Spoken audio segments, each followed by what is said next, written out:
Hello दोस्तों, हमने पिछली वीडियो में देखा था प्रोटॉन की डिस्कवरी किसने करी है। इस वीडियो हम देखने वाले हैं न्यूक्लियस, मतलब न्यूक्लियस की डिस्कवरी कैसे हुई है, क्या क्या एक्सपेरिमेंट हुए थे। अगर हम न्यूक्लियस की बात करें तो इसमें सबसे पहला नाम आता है रदरफोर्ड। ये एक बहुत बड़े साइंटिस्ट थे और इन्होंने क्या करा था, न्यूक्लियस की डिस्कवरी करी थी।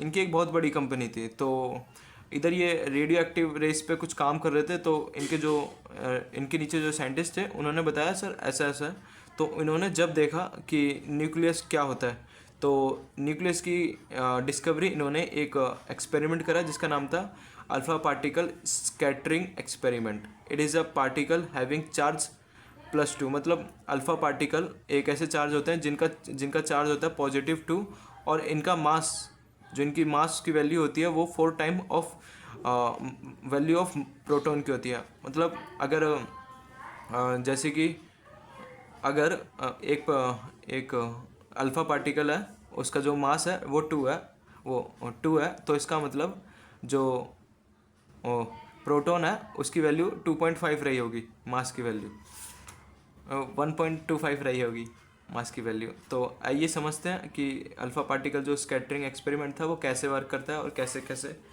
उन्होंने डिस्कवर करा न्यूक्लियस को। Let's see.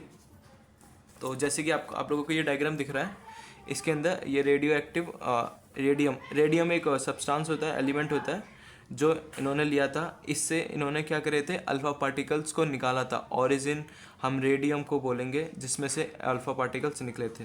और फिर इन्होंने ये लिया था, ये जो आपको दिख रहा है, जैसे कि मैं आपको डायग्राम बना के दिखाऊं, ये इन्होंने रेडियम लिया है और ये एक थिन, ये क्या है, एक थिन गोल्ड की वो है foil. This is a gold foil.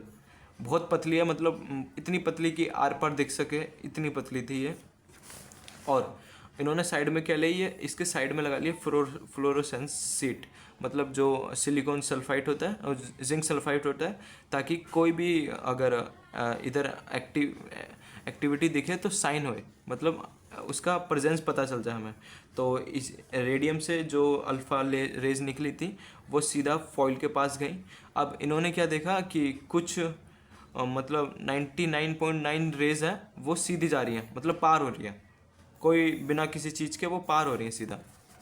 जैसे कि आप इसके डायग्राम में देख रहे हैं, वो सीधा पार हो रही हैं। और उनमें से फिर कुछ जो रेज है वो पीछे की तरफ आ रही है, मतलब थोड़ा सा जैसे सीधी नहीं जा रही, वो सीधी नहीं जा रही है, वो थोड़ा ऐसे जा रही है, ऐसे जा रही है। अब इन्हें फ्लोरोसेंस जो लगाया था स्क्रीन, उस पर दिख रही थी, स्पार्किंग हो रही थी, तो उससे इन्हें पता चला था कुछ सीधी जा रही है, कुछ टेढ़ी हो रही है।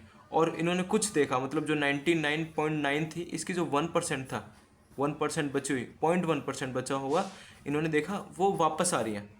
मतलब वो किसी जैसे कि होता है ना, कोई चीज़, ये फ्लोरो गोल्ड की फॉइल है, इस पे जाके टकरा रही है और कुछ ऐसे वापस आ रही है, कुछ मतलब 0.1%। इन्होंने एक डाटा भी दिया था जिसमें इन्होंने बताया कि 20,000 में से जो एक रेज है वो वापस आ रही है। और इन्होंने बताया कि 99.1% अल्फ़ा पार्टिकल्स हैं वो अनडाइवर्टेड, मतलब सीधी जा रही हैं बिना किसी मूवमेंट के। जैसे ये अल्फ़ा रेज है, वो पार्टिकल्स हैं, वो सीधी जा रही हैं बिना किसी टकराव के। और उनमें से कुछ, मतलब कुछ सीधी नहीं जा रही, कुछ थोड़ा बस ऐसे हो रही है, जैसे कि ये इस पे टकराई और इससे पार होके सीधी नहीं गई, वो थोड़ी ऐसी होगी, ये होगी। तो उनमें से 20,000 में से एक ही थी जो वापस आ रही थी। ये एक गिवन डायग्राम था, आप इसको देख सकते हैं।